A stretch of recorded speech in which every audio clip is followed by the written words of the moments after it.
Muitas vezes você se pega fingindo ser alguém que você não é só para não ficar deslocado nas conversas, não é mesmo? Isso pode ser o impacto do TDAH, chamado personagem inautêntico. Aprenda a identificar e mudar esse jogo com um método que eu criei e uso todos os dias. Confere no primeiro link da descrição. Um outro exemplo, nessa mesma linha de raciocínio, um cara que é viciado em drogas e um cara que é ultramaratonista e workaholic que ganha 100 mil reais por mês.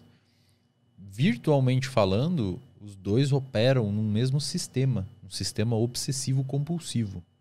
Só que um deles foi para um lado totalmente disfuncional e o outro foi para um lado mega funcional.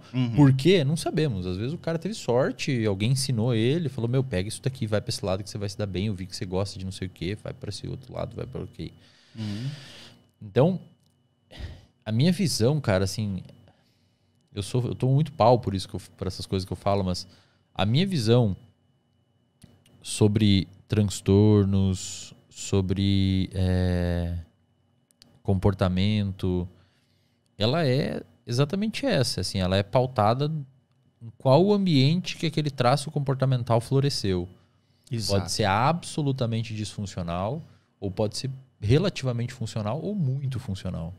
Por exemplo, eu acredito, e aí você pode ter mais autoridade que eu para falar e mais conhecimento prático que eu, mas eu acredito que um dos problemas que os TDAH sofrem hoje é devido à incapacidade dos sistemas públicos e mesmo dos sistemas privados de saúde em lidar com pacientes com TDAH.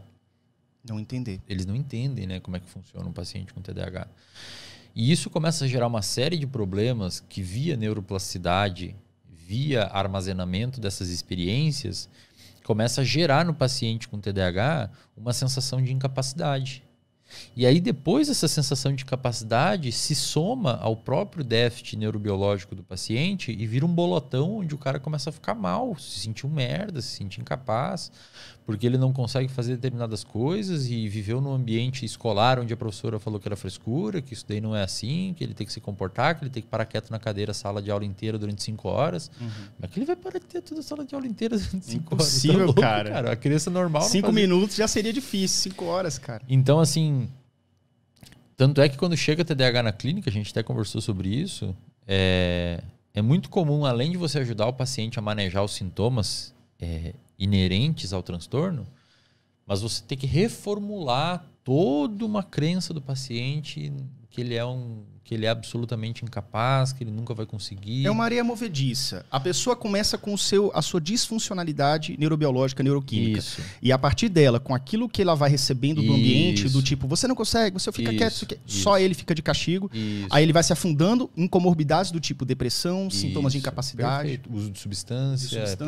Para fuga da realidade. Aí é aquele macaquinho subordinado. Pô, é só eu que apanho aqui, só eu que fico de castigo, os meus colegas não sei o quê. Começa a usar droga, começa a fumar, começa a usar álcool. Então, às vezes fica até com um comportamento mais violento. Porque é foda, né, cara? Você tem uma modulação de uma sociedade que joga aqueles traços que você tem contra você, em vez de ajudar você a lidar com eles, obviamente aquilo se torna uma camada sobre camada de disfuncionalidade. Exato. Então, quando você vem para a clínica, a gente normalmente tem que reestruturar toda essa crença que o paciente tem de ser TDAH. Que isso, aliás, ontem ali teve muita gente que me falou isso. Pô, cara, procurei ajuda, descobri que eu tenho TDAH, eu tava me fudendo, não conseguia fazer as coisas, não sabia por quê. Hoje eu entendi que não sei o que eu posso conseguir fazer, me organizando e tal. Modulando o ambiente. Modulando o ambiente, etc. Então, com certeza, assim, eu tenho uma visão muito particular sobre essas questões de transtorno bipolar, por exemplo, ansiedade, toque. Cara, se você conseguir manejar o seu ambiente, tipo você faz com os livros...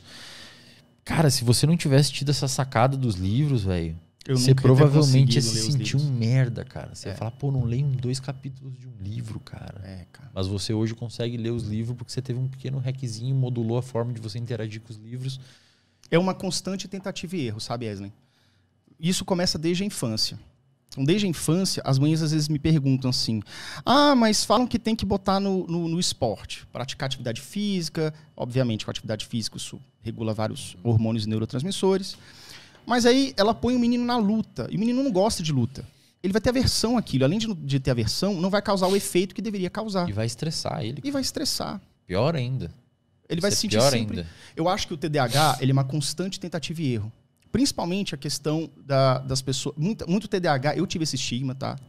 Muitas pessoas falavam pra mim, da família mesmo, assim, pô, você nunca termina nada. Você vai pro karatê, não passa da faixa amarela. Você vai pra natação, não fica mais de 3 meses. Você vai fazer não sei o quê, desiste depois. Isso é uma característica muito própria nossa. É perder o interesse depois de um tempo, com muita facilidade. Mas o que eu acho é que na hora que a gente encontra aquilo que a gente ama, a gente pode até utilizar um artifício que é conhecido como hiperfoco, que eu não acho que seja necessariamente uma qualidade, só numa situação muito específica. O próprio Barclay fala isso, que o tal do hiperfoco, ele justamente faz parte dessa nossa disfuncionalidade do córtex pré-frontal, porque você inicia uma tarefa e você não tem hora para parar. Sendo que você deveria fazer 2 horas uma coisa, 2 horas outra e tal. Seu dia fica disfuncional Você também. tem que meio que transformar uma disfuncionalidade numa funcionalidade. Uma funcionalidade. E isso aí através de um ambiente muito específico, do tipo assim, o cara que ganha dinheiro jogando Counter-Strike. O cara fica ali 8 horas jogando, nadando. A gente pode falar Michael Phelps, tudo, desenhando grandes artistas. Criativo. Mas aí que tá. Essas pessoas que conseguem fazer do seu ser rentável para você e te trazer sucesso, são ambientes tão específicos que na hora que a gente fala assim, tá vendo? O fulano é presidente da Microsoft, o outro é campeão olímpico da natação. São pessoas... Tem TDAH, não? Dizem que Bill Gates tem TDAH. Falam que tem dislexia, tem TDAH. Cada um puxa pro teu. Mas dizem que tem. Eu acho que ele é bipolar. Acho que ele é bipolar. Pronto. Às vezes tem comorbidade, né? Mas falam que o Michael Phelps tem, e ele é realmente a maior referência nisso com relação ao esporte, né? Tem uma outra ginasta também americana que tem. Mas o lance é o seguinte, chega no momento que você consegue mergulhar naquela atividade e você tem realmente ganhos sensacionais, porque o teu hiperfoco é o teu ganha-pão. Agora, a cada Michael Phelps, a cada Bill Gates que está ali, que ele vencendo, utilizando, até transformando uma disfuncionalidade em funcionalidade, a questão da natação, que o Michael Phelps viciou naquilo e tal, hiperfocou. Mas imagina se ele não pudesse nadar, cara. A vida Exato, esse é um inferno. Ele ia deprimir. A cada um daquele merda, ali, véio. tem milhões de pessoas que não conseguem ir no trabalhando escritório. No banco. Você tá doido, velho. Uma planilha. Não ia dar conta de jeito nenhum. E aí o cara ia ser, o cara em vez de ser um herói, símbolo do TDAH, o cara ia ser um merda. Só porque tá no ambiente errado. Então, o que eu falo é o seguinte, quando as pessoas ficam batendo cabeça, do tipo assim, eu tenho que perseverar naquilo que eu não gosto, eu falo assim, velho, não perde tempo, cara. Eu acho que o TDAH, ele tem que ser um farejador. Boa. Ele tem que ser um farejador. Eu acho que todo mundo... Essa parada que você falou de tentativa e erro é uma coisa muito legal. Eu acho que todos os organismos, até levando em consideração aquela seleção de comportamento no nível 2 ontogenético que a gente conversou antes, que você tem TDAH, que é o que você fez. Eu tive várias experiências com os livros.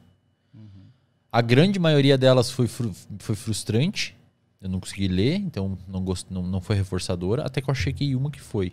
E essa uma que foi, eu segui repetindo ela durante a minha vida. Então, você teve uma variação comportamental, teve uma que foi reforçadora, você perpetuou ela para frente. Foi um comportamento selecionado pela consequência. Eu acho que todos os humanos têm que fazer isso, com ou sem TDAH. Mas eu acredito que o TDAH, ele não opera dentro de uma faixa de normalidade. Eu posso ver o que eles fazem e aprender com os erros dele. O TDAH talvez não. O TDAH tem um próprio algoritmo. Cada um com TDAH. E geralmente é muito prático. O TDAH não aprende muito com teoria, com prática. Exato. E não aprende muito olhando o amigo que tem TDAH. Talvez você consiga pegar grandes conceitos, mas para você vai funcionar de um jeito específico e você tem que ir tentando, tateando, farejando até que você encontre o seu ponto e consiga desenvolver em cima dele.